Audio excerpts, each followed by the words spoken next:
دیکھیں جی، نوحہ والا ایشو چھوٹا ہے اصل میں. جو ہمیں شیعہ سے اختلاف ہے نا اس طرح کے مصائب کی ایکٹیویٹیز میں، ویسے تو میجر اختلاف تو عقیدہ امامت کے اوپر ہے جی، اس پہ آپ میرا کلپ دیکھ لیں. جو چھوٹی موٹی بدعات ہیں نا، ان میں اصل اختلاف ہمارا نوحے کے اوپر نہیں ہے. اصل اختلاف ہے ماتم، چھریاں مارنے، زنجیریں مارنے کے اوپر ہے. جو میں نے ان کو خود بتایا ہے کہ اللہ کے بندو تم جا کے اپنے خود گھر کی خبر لو. مفتی اعظم ایران خامنائی صاحب نے فتویٰ دیا ہے کہ یہ چھریاں مارنا، اپنے آپ کو زخمی کرنا، یہ حرام ہے. صحیح. اب اور کیا میں آپ کو لا کے فتویٰ دوں؟ اور یہ تو زندہ اماموں کی تقلید کرتے ہیں، اپنے مرجع کو مانتے ہیں، تو آپ ان کی بات مانیں. یہاں آپ نے کیا کچھ کیا ہوا ہے. یقین کریں، میں پچھلی دفعہ محرم کے دنوں میں سول ہاسپٹل میں وہ میرے بچے کو کچھ لگی تو میں لے گیا علاج کے لیے. تو وہاں ایک نوجوان 18-20 سال کا لایا گیا، تو اس کی کمر کے اوپر نا کافی سارے نشانات تھے، تو وہ اس کے اوپر ٹانکے لگا رہے. تو میں نے پوچھا ہی کیا ہوا ہے، تو وہ جی زنجیر، وہ چھریاں مار کے زنجیر زنی کر کے. تو مجھے اتنا ترس ہے کہ یار اس بیچارے نے تو ثواب سمجھ کے یہ کام کیا ہے. اور وہ جس طریقے سے اس کو وہ ٹریٹ کر رہے تھے، مطلب ایک چیز دوسری جگہ لگا رہے ہیں. کوئی ہیپاٹائٹس کا مریض آیا ہوا ہے اور اس کا وہ سوئی کھبو دیتے ہیں تو وہ مریض بن جاتا ہے اور ایک آگے معاملہ شروع ہو جاتا ہے. رہا ان کا یہ کہنا کہ حمزہ ابن عبد المطلب کے لیے نبی علیہ السلام نے نوحہ کروایا تھا، تو ہم کب انکاری ہیں اس کے؟ بالکل کروایا تھا. یہ اس وقت کی بات ہے جب نوحہ ابھی حرام نہیں تھا. تو یہ بھی چیز پہلے تھی غزوہ احد کے موقع پر، بالکل تھی.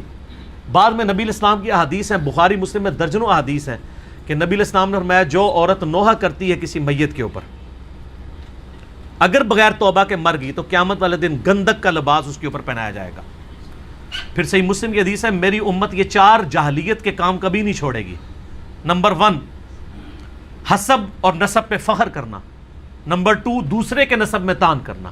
نمبر 3 ستاروں کے ذریعے فال نکال کے بارش طلب کرنا. اور نمبر 4 نوحے کرنا. نوحے کی ڈیفینیشن یہ ہے کہ چیخو پکار کرتے ہوئے کسی مردے کی تعریف بیان کرنا. اگر کوئی ویسے نوحہ کرے اور چیخو پکار نہ کرے اور ایون نوحے میں رو بھی پڑے، ہم اسے غلط نہیں سمجھتے. المعجم الکبیر طبرانی کے اندر موجود ہے، میں نے اپنے پمفلٹ میں بھی ڈالا ہے کربلا والے میں، کہ سیدنا ام سلمہ نے جنوں کا نوحہ خود سنا تھا حضرت حسین ابن علی کی شہادت کے اوپر. وہ نوحہ یہ نہیں تھا یہ جو جعلی واقعہ، اور یہ نوحے تو ہوتے نہیں، یہ تو استمداد کر رہے ہوتے ہیں، استغاثے پڑھ رہے ہوتے ہیں. اور انہوں نے حضرت حسین کو ایک مظلوم شخصیت کے طور پہ پریزنٹ کیا ہے. تو اللہ میاں جی جو ہمیں پیپر دیا ہے نا، اس میں محرم کے جلسے جلوس، بولو چپ ہو جاتے ہو پتہ نہیں کیوں، نہیں ہے. اس میں ربیع الاول کے جلوس اور کیک کاٹنا اور ڈسکو ڈانس جو ہو رہا ہے آج کل، وہ نہیں ہے. نبی سے محبت کا یہ والا طریقہ ایکسیپٹیبل ہے ہی نہیں قیامت کے دن. اللہ مانے گا ہی نہیں اس کو. اللہ کہے گا تمہاری چاہے اس میں شہید ہو جاؤ، آپ ماتم کرتے کرتے خون نکلا مر گئے، کوئی شہادت نہیں ہے، خودکشی ہے. آپ کہہ سکتے اللہ میں حسین کے غم میں رو کے میں نے یہ سب کچھ کیا. اللہ کہیں گے تمہیں کس نے کہا تھا یہ کرو؟ حسین کی محبت میں نے کب کہا تھا؟ میں نے کہا تھا حسین سے محبت میں حسین کو فالو کرو. حسین کی تو داڑھی تھی سیدنا حسین ابن علی رضی اللہ عنہ کی. حسین ابن علی رضی اللہ عنہ تو ظلم کے خلاف ڈٹ گئے، کمپرومائز نہیں کیا. اور ہم میں کتنے لوگ ظلم کر رہے ہیں، بیوی پہ ظلم، بچوں پہ ظلم، قوم پہ ظلم، ملک پہ ظلم. کتنے لوگ ہیں دفتروں میں ٹائم پہ نہیں پہنچتے اور تنخواہ پوری لیتے ہیں. یہ ریاست پہ ظلم کر رہے ہیں کہ نہیں کر رہے؟ ظالم بن کے آپ ماتم کر رہے ہو اور آپ یہ کہہ رہے ہو کہ حسین خوش ہو جائیں گے، نبی خوش ہو جائیں گے. نا نا نا نا، کوئی بھی خوش نہیں ہوگا میرے بھائی. ان حرکتوں سے شیطان خوش ہو سکتا ہے بدعت کی وجہ سے. وہ کہے گا تم نے اپنی آپ کو ایسی چیزوں میں کھپا دیا جس کا نہ تم کو دنیا میں کوئی فائدہ ہے اور نہ تم کو آخرت میں، بلکہ مزید گناہ اس لیے ہے کہ ان چیزوں سے غیر مسلم اسلام سے دور ہوگا. کبھی بھی غیر مسلم یہ منظر دیکھ کر اسلام کے قریب نہیں ہو سکتا. غیر مسلم مسجد میں آئے آپ کو نماز پڑھتا ہوا دیکھے، اسلام سے محبت ہوگی. غیر مسلم آپ کا رمضان دیکھے، صبح سحری میں جاگنا، افطاری کا وقت، محبت ہوگی. غیر مسلم آپ کی قربانی دیکھے، غیر مسلم آپ کا نکاح کا نظام دیکھے، آپ کا فیملی سسٹم دیکھے، رشتہ داری جوڑنا دیکھے، باپ کی خدمت کرنا دیکھے، آپ کا حج دیکھے، آپ کا عمرہ دیکھے، اٹریکٹ ہوگا وہ دین کی طرف. نہ آپ کا ماتم دیکھ کے اٹریکٹ ہوگا، وہ کہے گا یار یہ کیا وحشیانہ عمل ہے، یہ تو ہیومن رائٹس کے خلاف ہے. تو اس لیے اپنے آپ کو چاہے شیعہ ہو چاہے سنی ہو، ایران میں بھی ماتم پہ پابندی ہے, پتہ ہے آپ کو, کھلے عام نہیں کر سکتے. آپ کو ان چیزوں سے اپنے آپ کو بچانا ہے, چاہے فتویٰ باہر سے آئے چاہے اندر سے آئے. ہم نے عزاداری حسین کسی سے پوچھ کے نہیں کرنی. عزاداری حسین ابن علی کسی فتوے کی محتاج نہیں. محبت حسین ہے, یہ عشق حسین ہے. آج زمانہ ہم سے کہتا جی آپ عزاداری کرتے, آپ زنجیر سے نہیں کرتے, آپ قرآن سے ثابت کریں. یہ بہت پرانا سوال ہو گیا کہ زنجیر قرآن سے ثابت کریں, ماتم قرآن سے ثابت کریں, عزاداری قرآن سے ثابت کریں. سوال مشکل کرو, ہم پھر جواب دیتے ہیں. چلے میں سوال خود مشکل کر لیتا ہوں, پھر جواب دے دیتا ہوں. سوال یہ ہوتا ہے عزاداری قرآن سے ثابت کریں, علماء کی موجودگی میں دعا لینے کے لیے. آپ سوال ہمیں یہ کریں, ہم جواب دیتے ہیں. ہم قرآن عزاداری سے ثابت کرتے ہیں. جو بندے خاموش ہو گئے, مجھے چہروں سے پتا چل رہا ہے. سوال اس لیے آ گیا کہ قرآن کو ثابت کرنے کی کیا ضرورت ہے. سرکار قرآن آپ کے لیے معتبر ہے, غیر مسلم کے لیے نہیں. وہ قرآن پہ یقین نہیں رکھتا. آج کوئی عیسائی کسی مفتی کے دروازے پہ جائے, وہ کہے میں ہاتھوں پہ قرآن لے کے آؤں, مجھے ثابت کر یہ اللہ کی کتاب ہے, میں مسلمان ہو جاؤں گا. وہ کہے گا کیسے ثابت کروں؟ وہ کہے گا جو اس میں لکھا ہے وہ آج کر کے دکھا. اگر ہو سکتا ہے تو پھر یہ قرآن موج جائے. وہ کہے گا میں کروں گا. وہ قرآن کھولے گا, کھول کے کہے گا اس قرآن میں لکھا ہے تمہارا ایک نبی تھا, نام اس کا یوسف تھا, مصر کے کمرے میں آیا تھا, سامنے مصر کی عورتیں بیٹھی تھی, ان کے ہاتھوں میں چھریاں تھی, پھل تھے, انہوں نے یوسف کا چہرہ دیکھا, اتنی محب ہو گئی یوسف کے چہرے میں, انہوں نے بجائے پھل کاٹنے کے انگلیاں کاٹ لی. اس نے کہا عقل ہی تسلیم نہیں کرتی کہ انگلیاں کٹ جائے پتہ بھی نہ چلے, ہاتھ کٹ جائے پتہ بھی نہ چلے, لہو بھی نکلے تکلیف بھی نہ ہو, درد بھی ہوتی رہی ہو اور جسم کو گھبراہٹ بھی محسوس. اس نے کہا ایسا تو آج کر کے دکھا, میں مسلمان ہو جاؤں گا. مولوی دروازہ بند کر سکتا ہے, حسین کا ماتم بند نہیں کرے گا. ہم اس کا ہاتھ پکڑ کے ہلکا ماتم میں لے کے آئیں گے. ہم پوچھیں گے اب سوال کر, وہ کہے گا کیسے ہوا تھا. ہم زنجیر کا ماتم دکھائیں گے, ایسے ہوا تھا.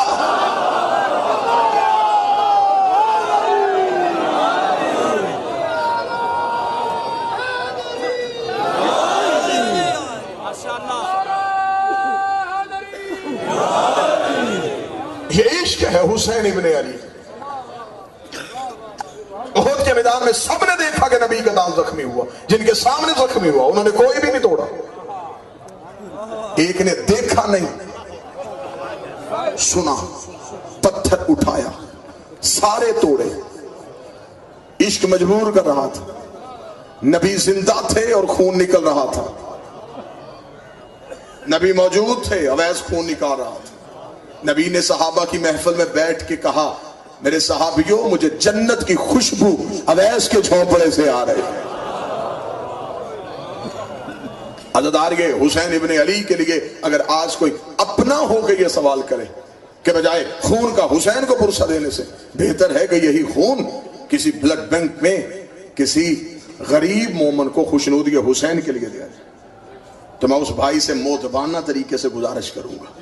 بلڈ بینک ہر بندے کا خون نہیں لیتا. جو قریب بیٹھے تھوڑی زحمت آپ فرمائیں,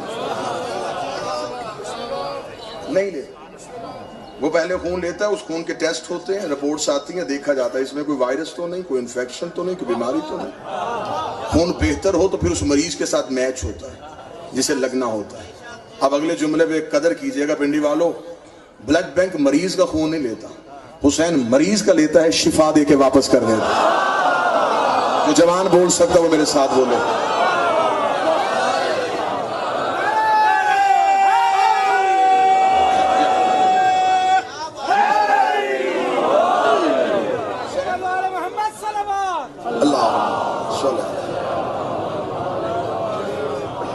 حسین مریض کا لیتا ہے, شفا دیتا ہے, واپس کر دیتا.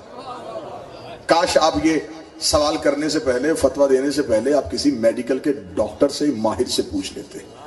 یہ جو خون مریض کو دیا جاتا ہے یہ ایک خاص رگ سے نکلتا ہے, ایک خاص وین ہے جس سے اس خون کو نکالا جاتا ہے. اور یہ جو ماتمی ماتم کرتے ہیں یہ کمر کے نیچے خون کی چھوٹی چھوٹی باریک رگیں ہوتی ہیں, ان سے نکلتا ہے.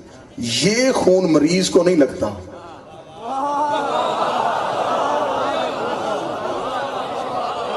اب تھوڑی ریسرچ میں چلے جاتے تو شاید آپ کو بات کرنے کی ضرورت ہی محسوس نہ ہوتی. آج سے 10 سال پہلے برطانیہ سے میڈیکل ٹیم گئی تھی. انہوں نے کربلا میں جا کے حسین ابن علی کے عاشقوں کا ہجوم دیکھا. انہوں نے آ کے واپس ایک رپورٹ شائع کی, وہ رپورٹ میڈیا پہ نہیں آنے دی. انہوں نے کہا ہم نے کربلا میں حسین کے عاشقوں کا وہ جلوس دیکھا, انہوں نے کہا ہماری ریسرچ دم توڑ گئی, ہماری سائنس کی دھجیاں اڑ گئی کہ جو ہم نے جدید ریسرچ کی تھی وہاں وہ خاموش تھی.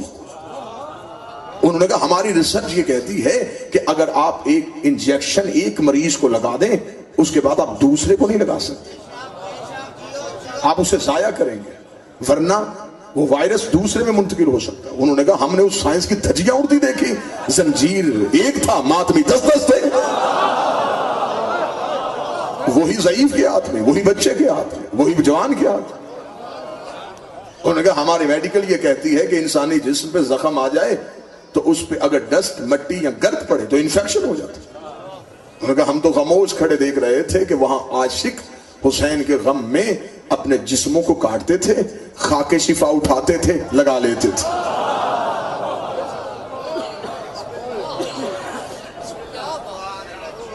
عزادار یہ حسین ابن علی کشش ہے ولایت علی کی طرف بلانے کے لیے.